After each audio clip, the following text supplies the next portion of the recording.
What's up, everybody? Welcome back to Sloth Fab Garage. Today we're going to be measuring for new shocks.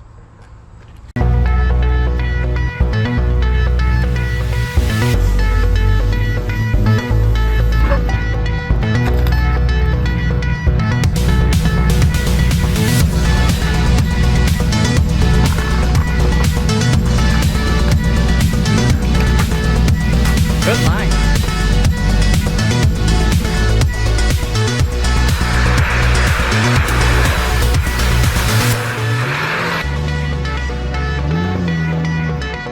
Oh, buddy.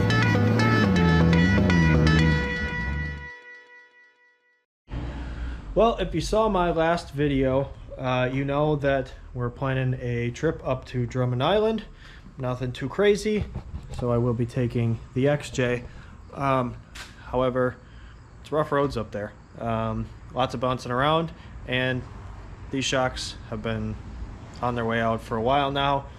I've got some rough country shocks in the back and some blown out Metal Cloak Rock Sports in the front.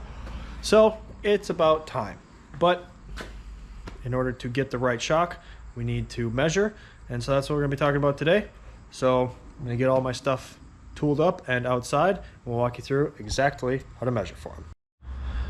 So essentially what this process is we're going to flex this Jeep out as much as we can, and we're going to find the limits of where we want our tires to go, and then we're going to measure our shocks based off of that. So first thing you're going to do, make sure it's in park, make sure it's in four-wheel drive. If you have locking hubs, make sure they're locked in. We don't want anything moving. Don't want this thing rolling away on us. Make it as secure as you can. So we're going to do this. All we need is a floor jack. If you've got a big one, that's even better. Jack stand or some blocks make this a lot easier, or two floor jacks work as well. Once you've got all your stuff, next step is we need to have our sway bars disconnected. So I've got disconnects on the front here, pop that one off, and then I disconnected my rear sway bar as well. If you have an XJ like this, you know those little links in there can be a pain to get to, but this works for just about any vehicle that you really want to maximize your suspension travel on. So yeah, sway bars disconnected front and back, and then we're going to start in the back. We're going to jack one side of it way up, basically until the opposite side starts lifting off the ground. Throw a jack stand underneath that side, and then we'll do the same thing in the front on the opposite side and take some measurements.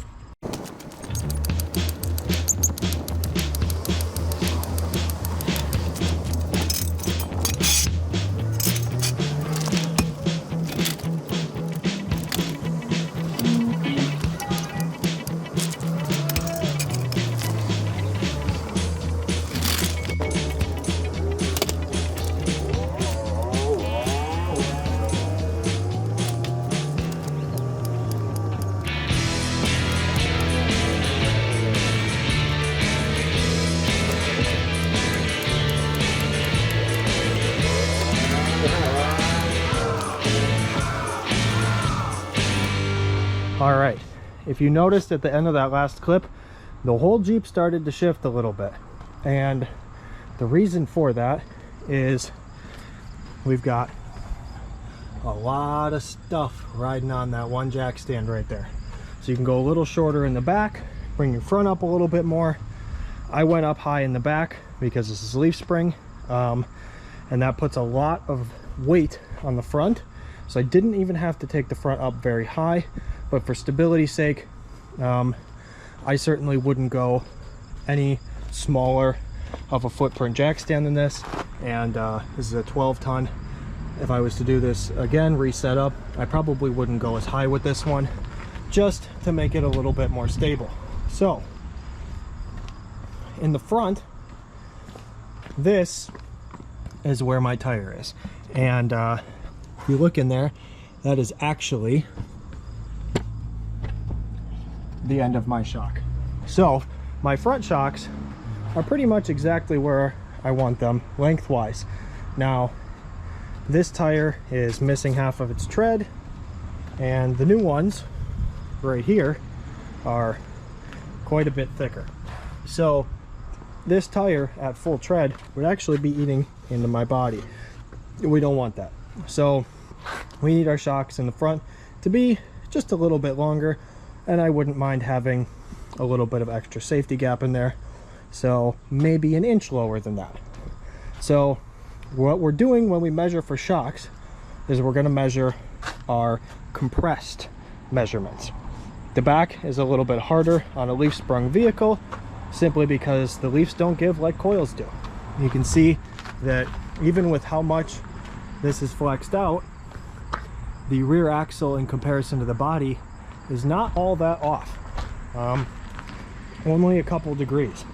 And in the front, well, that's a lot more noticeable difference. So if you have leaf springs, expect that a little bit. If you have coil springs in the back, it's going to be a lot easier to get these measurements. So we're going to start with the front. I'm going to set you up in there and we'll take a measurement. All right, now before I get under here, I did rock the Jeep a little bit, make sure that it's pretty stable. Not going to come off the stands or anything while I'm under here. So we're good to take our measurement. What we're looking for is we're going to be looking for our measurement from mounting point to mounting point. So on a standard shock, like a rear shock, you're going to have your bolt, which we have right here, and on the other end will be another bolt. These have a pin out the top, so we're just going to measure to the top of our little cup, which is essentially the mounting location. So if we take this and we go up here, we are looking at approximately 15 1/4 inches compressed length. So that is our front shock. In the back here, we've got the same operation going on, but you can see that we don't have our shock fully compressed, and that's mostly due to our leaf springs not giving like a coil spring would. So what we're going to do is we're going to take our measurement here. Now if you do have coil springs, same process as up front. Once your shock is fully bottomed out, or your tire is where you want it, which is the key thing, get your tires where you want them and then measure your points. We're going to take a measurement. So in this case it is 18 3/4 if we go center to center. Now that shock has about 4 inches left of shaft showing, and if we look over here, we've got about 5 3/4 inches until this tire gets all the way up. Now this tire comes up at an increased rate comparatively to that shock compressing because it is further inboard on this axle. So if that shock actually goes up 4 more inches, this tire is probably going to go up 5 or 6. Now you can do the math and figure that out and do all the geometry, but unless you have leaf springs, that shouldn't be necessary. If you do, you can go ahead and do all that math, but I'm just going to wing it. I know that tire will never get all the way in there with it being on leaf springs, so I don't need to get super close like we are in the front. We're just going to wing it. We're going to get close, and it should be plenty fine for the shocks that we're going to be putting on this, as we'll never be bottoming those rear ones out. So that's how we're going to go about this. When you do go to set everything back down, be super careful. Things can definitely shift coming down just as they can going up. So take your time, make sure nobody is in the way, be safe. The other way you can go about this is if you know a place that has a loading dock that you have access to use. Don't be trespassing for sake of testing your suspension here. But if there is a loading dock with a ramped side, you can drive a singular tire up on that ramp to compress your suspension in that kind of flex state. If you're going to try to measure the back, drive a front tire up and measure the opposite back corner. And if you're going to try to measure your front, back up one of your rear tires on there and measure the opposite front. The reason you're measuring what's not flexed is because it's weight loading the opposite corner that you're flexed on. So you'll get better compression, more complete compression, and that may not even work, but I used that a couple times in the past. If you have soft enough suspension, it'll get you close enough. This is a pretty sure way to do it with the jacks and everything.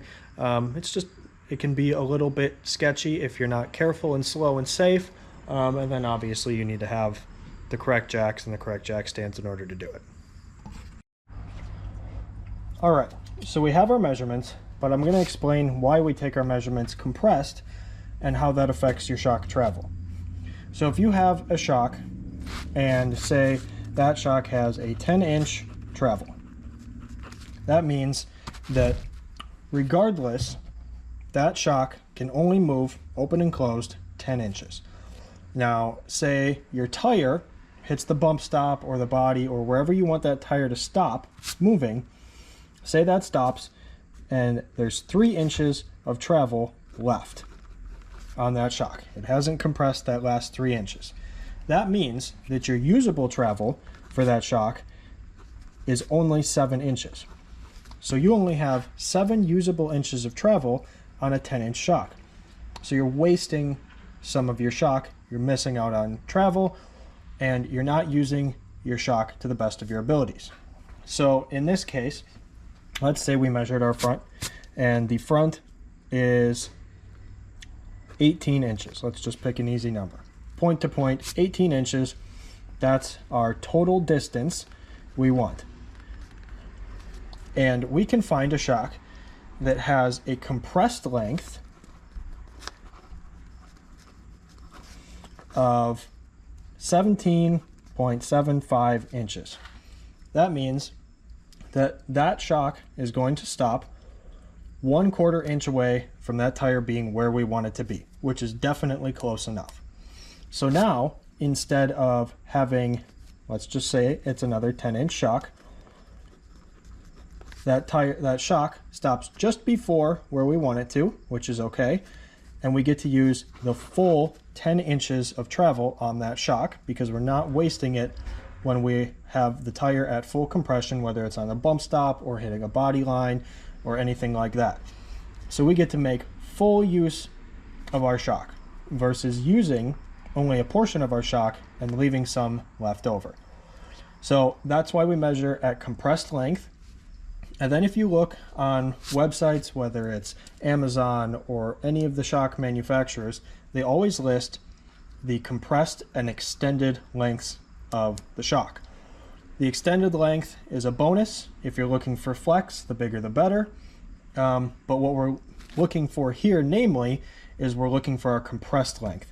And we want our compressed length, since we measured eye to eye, or mounting point to mounting point, we want it to be as close to our measured distance as we can without going over. So again, say we measured 18 and we can find a shock at 17.75, or say you've got crazy travel and you measured at 22 and you can find a shock that's 21 and 5/8. Well, that's really close. You're only missing out on 3/8 of an inch of travel, and that's as close as we can get without going over. Say you can find one at a compressed length that's 22.25. Well, that seems really close, and it's actually closer, but by the time that shock stops, your body is into, or your tire is into either a body panel or a suspension component or anything like that. So the way we're doing this here, you're essentially using your shock as a limiting factor, a bump stop, if you will. If you're running high-speed stuff, you certainly don't want to do it like this. You should have bump stops, hydraulic bump stops, stuff like that in place. If you're running low speed, or this is just a daily driven rig, and you're never going to be hitting those fully compressed limits at speed, this is totally acceptable. If you're worried about bottoming out your shock and you do have bump stops in place, then by all means, go just over.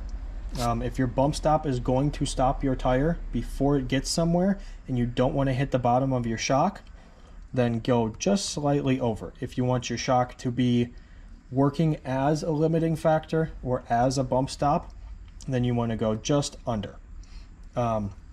This is pretty much the easiest way that you can find the correct measurements for your shocks. And again, the bigger the better on extended length if you're looking for that flex, and maybe you're not. Maybe you want something that has a nice ride and you don't need a ton of flex. You can go just slightly over if you have good bump stops, and if you have a shorter shock, it doesn't matter. So, but if you're looking for finite measurements, this is the easiest way to do it, just under or just over, depending on your bump stop situation. Then you can go ahead, go look, see who's got what, figure out what shocks you like, figure out what shocks you need, and get some ordered. All right, after looking at my measurements, it looks like I need both front and rear shocks that have a compressed length of right about 15 inches. So I wanted to look at Bilsteins. I've had good luck with the 5100 series in the past, so we're going to try to use those again. These are actually for a JK, 1.5 to 3 inch lift, but if we scroll on down, we can see right here our collapsed length is 14.98, which is perfect for what we're looking for.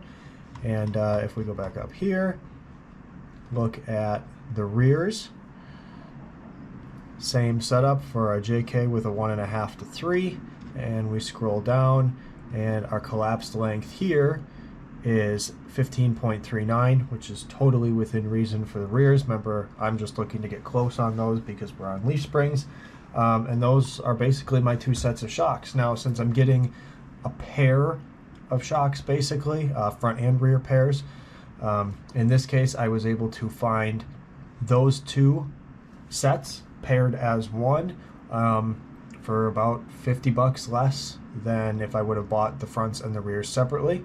So this works out really nicely for me. Sometimes you can do that, sometimes you can't, but I got really lucky on this one, so that's what we're looking for to put on the old XJ here.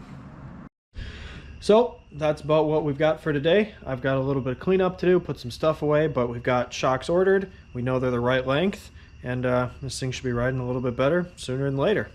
So hopefully you guys learned something on this one. Appreciate you coming along for the ride. Catch you on the next one.